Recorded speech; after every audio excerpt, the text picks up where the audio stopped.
Welcome back to the Carolina Panthers franchise on Madden 21, guys. We are halfway through season 2, and our boys are looking real good right now. 6-2 on the season, coming off a close win over the Eagles last week, 38-35, last-minute field goal from Joey Sly.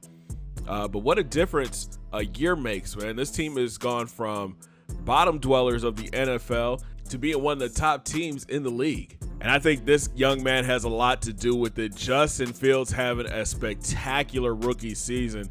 2,331 yards through the air, 17 touchdowns with 6 interceptions. He's completing 70% of his passes, averaging just shy of almost 300 yards per game. Only bad part is he has been sacked 14 times this year. Justin has completely changed the outlook of this offense. Teddy last year was more of a dink and dunk kind of guy, really couldn't drive the ball downfield, but Justin has come out this year and changed this offense. He's able to hit the wide receivers downfield. He's able to hit the big plays up the seam to the tight end or to DJ Moore or Robbie Anderson or Philip Dorsett. It's just been a complete 180 from where we were last year. And because the pass game is rolling, that means the run game is rolling as well. Christian McCaffrey is having himself a season. 190 carries for 1,240 yards, 11 touchdowns on the year, 0 fumbles. CMC has to be the front runner for MVP this year. He is one of those players where if he touches the ball, there's no telling. He could just take it to the house, man. 22 has really put this team on his back, and he's helped Justin Fields out a lot. During the offseason, we went out and picked up Gus Edwards, and he's been a terrific back for us, man. 50 carries for 292 yards and 3 touchdowns. I want to get him the ball more. I want to take the load off of Christian going into the second part of the season, especially since we're going to be traveling a lot more than what we did at the first part of the season. And I think Gus has that breakaway speed as well, too, man. We just re-signed him to a new 3-year deal, so he'll be in Carolina for a few more years. And Justin shows that he can get out of the pocket and run as well. He's got 17 carries for 93 yards and 5 touchdowns. Only bad part is he has fumbled 6 times. I don't really like to run with Justin too much, but he can do it. And especially like towards the goal line, I don't mind spreading the offense out, having him be in the gun by himself, and he can just use his speed to get to the outside and get into the end zone. And what a year for our wide receivers, man. Christian McCaffrey is leading the team in catches right now, 46 grabs for 504 and a touchdown.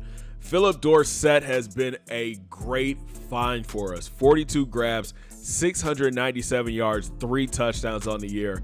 I would have to say he's probably the best slot receiver in the league right now.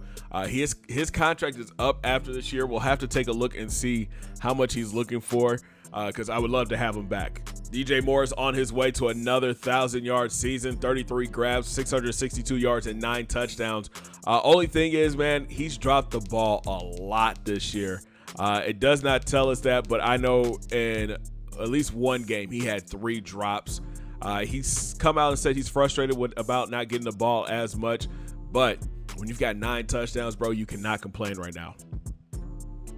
We got to get Robbie Anderson more involved in the offense. Right now, he's got 27 grabs for 316 and 1 touchdown. I think because we've got DJ Moore, Philip Dorsett, Christian McCaffrey, it kind of takes away from balls for Robbie. But he's such a dangerous weapon. We've got to start looking more his way in the second part of the year. Ian Thomas, 14 grabs, 126 yards, 3 touchdowns. He just got a new contract as well. He'll be back next year. Ryan Switzer has 1 catch for 17 yards. And Jeremy Ruckert, the rookie, man, 1 catch for 9 yards. I would say this receiving group has grown a lot since last season. I really want to bring Dorsett back. His speed and his quickness and his hands, just a great slot receiver for us and a great slot player for Justin. But we do have some guys that are on our practice squad that could maybe eventually take over that position. The rookies from this year, we got Rico, we've got Deion Kane, a lot of guys that probably could step up if Philip is looking for a big contract. So the offensive line, and this squad has gotten better. I'm kind of shocked that Ronnie Stanley, who's like a 97 overall, has given up 4 sacks already this year. But that kind of comes with it.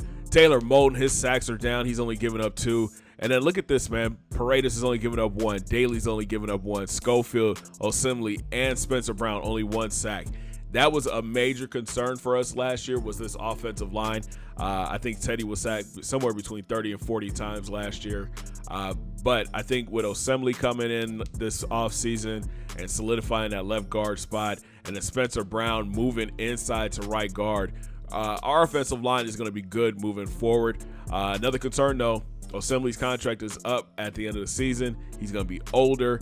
He's pushing, I think, 33. Yeah, he'll be 33 this offseason. So, regression is going to kick in. How bad is it going to hit him? Do we need to start looking in the draft or maybe in free agency for a new left guard? To the defensive side of the ball, this team, I can't even send bend but don't break. They have given up a lot of big plays. What makes me nervous is look at who our leading tacklers are, okay? Dante Jackson, our starting corner, 69 tackles. He just got big money. He'll be back for next 4 years, I believe. Caden Stearns, our strong safety, rookie strong safety, he's got 59 tackles. And then Levi Wallace, our slot corner, he has 49 tackles. That makes me nervous that our top 3 tacklers are all from the secondary. That means we're either giving up big plays to receivers or giving up big plays on the run game, and our defensive line, our linebackers aren't making plays. But Devondre Campbell is 4th on the team with 47 tackles. Devin McCourty, 39 tackles. J.C. Jackson has 37. Jeremy Chin with 35. Trey Boston with 33. Kawan Short with 29. And then Derek Brown with 23. In the sack department, we are playing so well on the defensive line right now. Brian Burns leads the way with 6 sacks. Kawan Short has 5.5. Gregory, our third down pass rusher, 3.5 sacks. Gross Matos has 2. Jeremy Chin, Derek Brown, and Shaka Toney each have 1. I like the rotation that we have going with our defensive line. I would love to see Gross Matos and Burns get a few more sacks. Kawan Short up the middle is a beast, man. He is hard to block. Again, his contract is up at the end of the year. He'll be 34. So we've got to make a decision on him as well. But I'm excited for what our D-line is doing right now. In the turnover department, man, I don't know what's going on. We just can't get interceptions. Dante Jackson, he has 2. Devin has 2. And then Levi Wallace has 1. We've had a lot of pass breakups. We've had a lot of just dropped interceptions. I mean, look at this. JC has 13 deflections. Dante has 11. Stearns has 6. Levi has 5. Trey has 4. Chin and Worley each have 3. And then Campbell and Rasul Douglas have 1.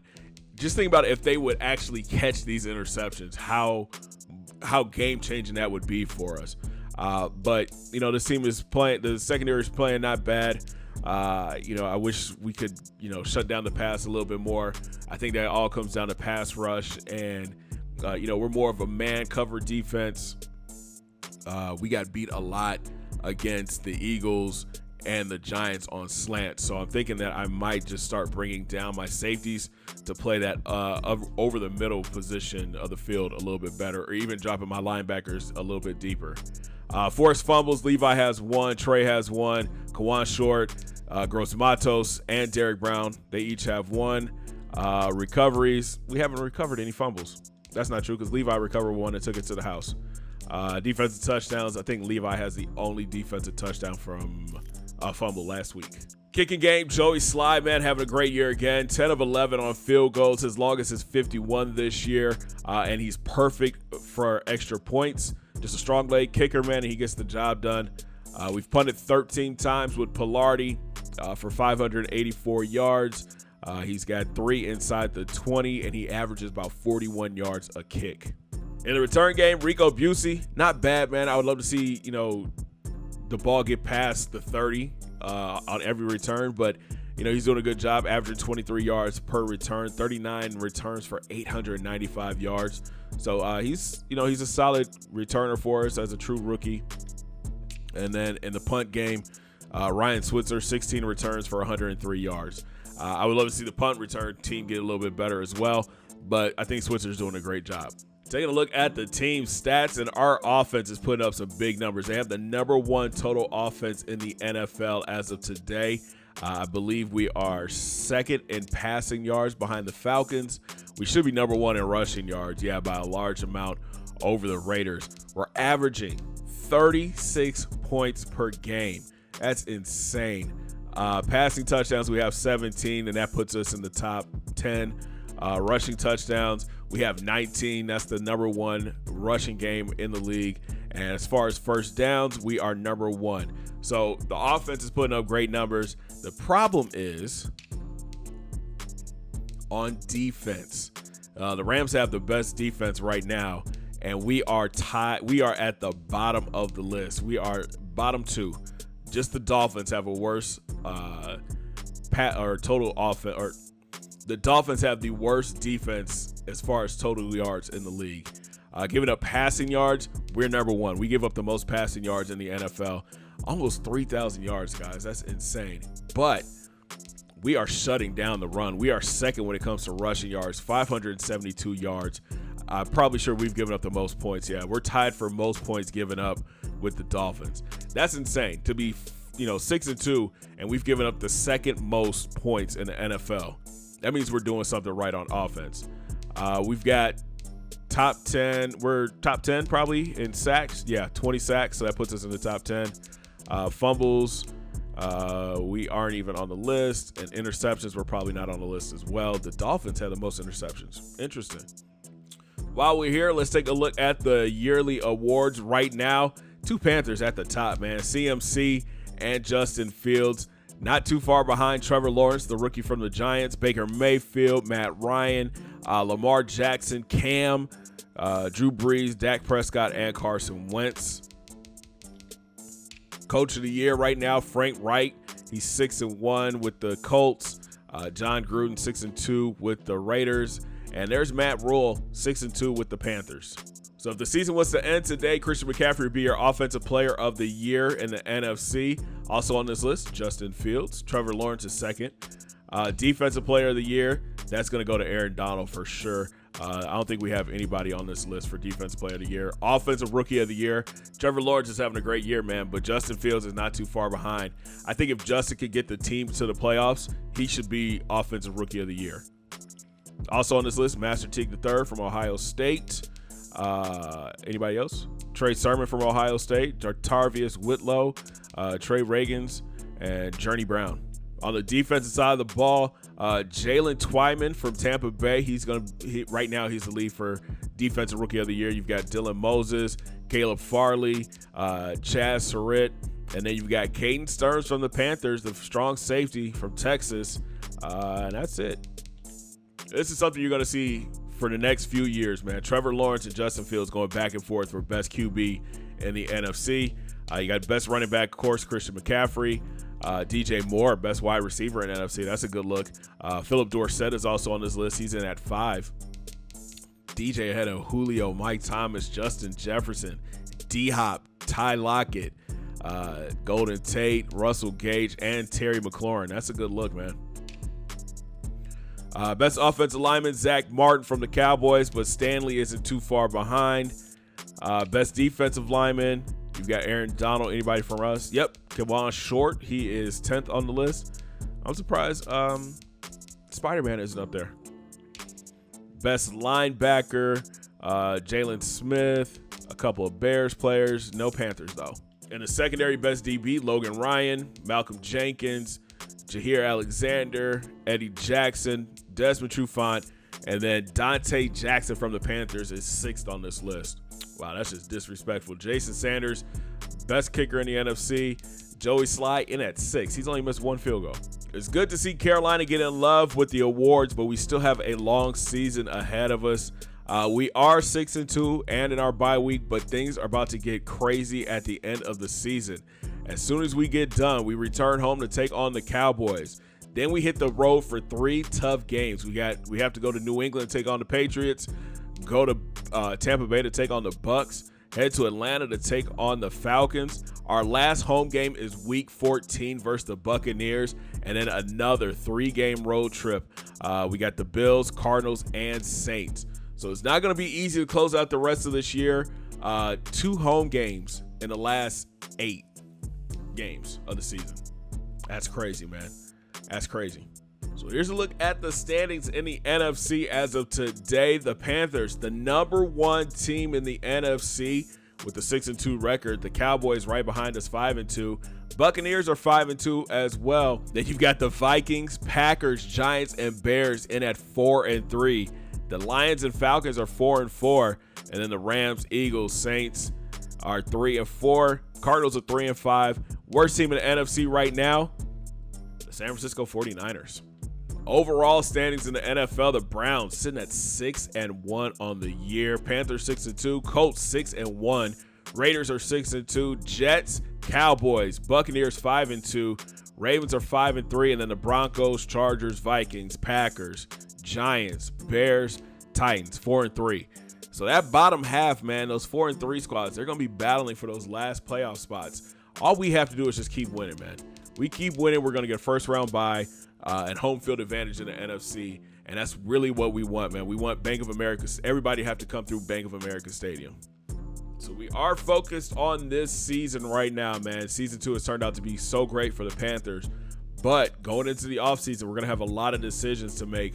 A lot of our key players are going to be free agents, and there are top players, man, like Devin McCourty.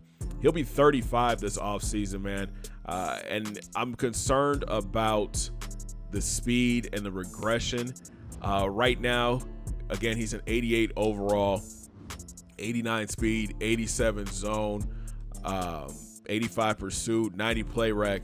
But as he gets older, you already know those stats are going to start falling. Is he worth bringing back for $10.5 million on a 1-year deal? Kawan Short, same boat. He's an 86 overall right now. Great block shedding, great power move, but he's looking for a 1-year deal for $11 million. My opinion, we could probably bring him back, but I don't want to have that much money locked into one player for 1 year.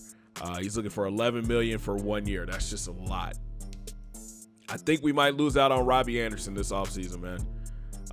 This contract is hefty. He's 85 overall, and he's looking for a 4-year, $51 million deal. I think that's just too rich for our blood right now, especially, he is option, 3 or 4 in our offense. So we might have to let him walk and then try to find another piece either in free agency or through the draft. Matt Paredes is another older guy that we're really looking at closely. He'll be 32 this offseason. His ratings are kind of low, 82 run block, 80 pass block. We have our eye on a center that's in the draft this year. We'll take a look at him in a few minutes. But his Paredes' contract that he's asking for isn't too bad. 1 year, $7.7 million. Going into the offseason, he's one of those players going into the offseason where we have to kind of look and see what happens with regression. Same thing with Kelechi Osemele. He's a vital part of that offensive line. We brought him in this offseason. He's been a great fit, but 1 year deal, $6.6 million, 33 this offseason. It's only going to get worse. Our punter's ready to come back. We'll probably bring him back. Philip Dorsett. This is going to be a tough one, man. Currently, he's on a 1-year deal, and he wants a 3-year, $21 million contract. I'm not against doing it. I'm going to be honest with you. I'm not against doing it. But we do have some guys that are, on the practice squad and who are on the roster right now that could do what he's doing right now and be cheaper for us. We're probably going to let Demetrius Harris walk. Malik Jefferson, I want to bring him back. 4 years, $8 million, not too bad. And the rest of these guys, I just don't think we have a spot for them. TJ Green, I would really love to bring him back, but, we're top heavy with our corners right now. Zach Kerr might bring him back. Not too bad of a deal. 1 year, 1.68. Natrell Jamerson. We might bring him back. 2 years, 3.4. Not bad. PJ Walker. I'm thinking that we bring PJ back and we just groom him to be quarterback number 2. We either trade away Will Grier or let him walk, and then we bring back PJ Walker and just keep kind of grooming him to be our backup quarterback. So it's time to take a look at our draft board. It's kind of all over the place right now, not going to lie to you. This is another quarterback-driven draft. The two top players in this draft, you have quarterback David Stockton from Clemson, and there was another quarterback. Oh, did he fall off? Yo, what happened?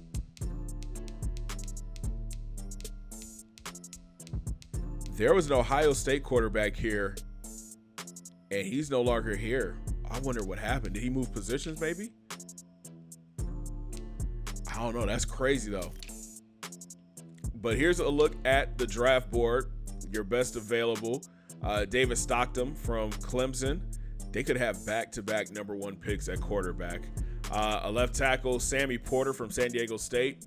Another left tackle from Georgia, Titus Connor. Pass rusher from Washington, Javier Bass. Marlon Williams, a D tackle from Boise State. Raheem Dorsey, a left outside linebacker from Bama. Eli Johnson, a left guard from Texas A&M. And then you've got a right defensive end, Arias Barkley from the U. Troy Shepard, outside linebacker from Clemson. And to round out your top 10, this is Scotty Jensen, the left end from Pittsburgh. So top heavy. We're not going to fall there. We're not going to have anybody, in those top spots. The guys that we're looking at right now, I think would be great fits. Just adding a little bit more depth to the squad. First on our board is Brandon Hardy, power back from Liberty. A- trucking, A- stiff arm, B+ carrying. He's projected to go late 4th round, but he has late 2nd round talent. I put him on the board because I wasn't sure if we were going to bring back Gus Edwards or not, but this guy was too good to not scout. 6 foot, 229, 22 years of age. The player I think we need to go after, though, is Javier Lopez from Texas. He's a center, 6'4", 319, 22. He's got A- pass block, A- pass block power, and A- impact block. He's projected to be a mid-2nd rounder with early 1st round talent. Now, here's my thinking on this. Paredes, gone. We bring in Javier Lopez, and he could be our staple at center for years. I'm excited to see what his combine is going to look like at the end of the year, but he is definitely circled on our board as a player that we must get. Our team is always looking for depth at that linebacker position. This is Tremont Shepard from Tennessee, 6 foot, 227, 21 years of age, projected to be an early 3rd rounder, but he has late 1st round talent, B+ pursuit, B+ hit power, and B tackling. The linebackers we have right now, Shaq, Devondre Campbell, Jeremy Chin, they're solid players, but contracts are going to be coming up here real soon. Who's going to stick around? Where can we add more pieces? Definitely Tremont Shepard could come in and push for some playing time next season. Here's a corner that we're interested in. Patrick Durant from Auburn, 6'3", 192. Projected 4th rounder, but he's got mid-2nd round talent. B- press, B- play rec, C+ man coverage. The man coverage makes me a little nervous, but we're going to lose out probably on TJ Ford will probably leave this season, and we just got to replace him. And I think Durant could come in and be solid. I love the height, love the length. 6'3", 192. That means he can get into a receiver and jam him at the line, and that's what we're really looking for in our secondary, somebody who can come in and play man-to-man against wide receivers. And plus, he's tall. He can play against like the Julios and the Mike Evans that are in our division. With Robbie probably on his way out of Carolina this offseason, we are looking for new wide receivers. This is Terrence Burnett from Illinois State, 6'2", 211, 24 years of age, so a little bit older. Projected to be a mid-3rd rounder, but has late 3rd round talent. B+ catching, B+ spec catch, and B+ short route. I like his size at 6'2". The catching has me intrigued a little bit, so I'm interested to see what these combine stats are going to look like. But we might have found a gem, guys. This is Max Pointer from Iowa, 5'11", 178. He's a deep threat archetype. And this kid, sheesh, projected to be a mid-7th rounder with late 2nd round talent. A- spec catch, B+ deep route running, and B catching. Now, I know that B catching is a little low, but at 5'11", 178, and he's a deep threat, that means this kid is going to be fast. So that could open up a lot of lanes for us, especially if Philip Dorsett does not come back next season. We might be able to put Pointer in at the slot and just let him go crazy. And the last player we're going to take a look at today is Brendan Godfrey, a 6'4", 198-pound strong safety from the U. Now listen, we did just draft Caden Stearns last year. We moved him to strong safety because we picked up Devin McCourty. Now with McCourty coming towards the end of his career, we could let him walk, move Stearns back over to free safety, and pick up Godfrey in the draft because this kid is going to be something special. A- hit power, B+ pursuit, and B+ tackling. He's projected to go early 2nd round, but he has early 1st round talent. If we're able to pick him up later in the 1st round, this might be our guy. From the looks of things, man, we might need to have like 2 1st round picks this year because I really want to get the center Javier Lopez, and I really want to get that free safety, man, or that strong safety, and Godfrey. Those are our 2 must-gets on the board right now. I feel like Pointer's going to fall to us at some point in like the 3rd or 4th round, but, you know, those are guys that we can look for later in the draft.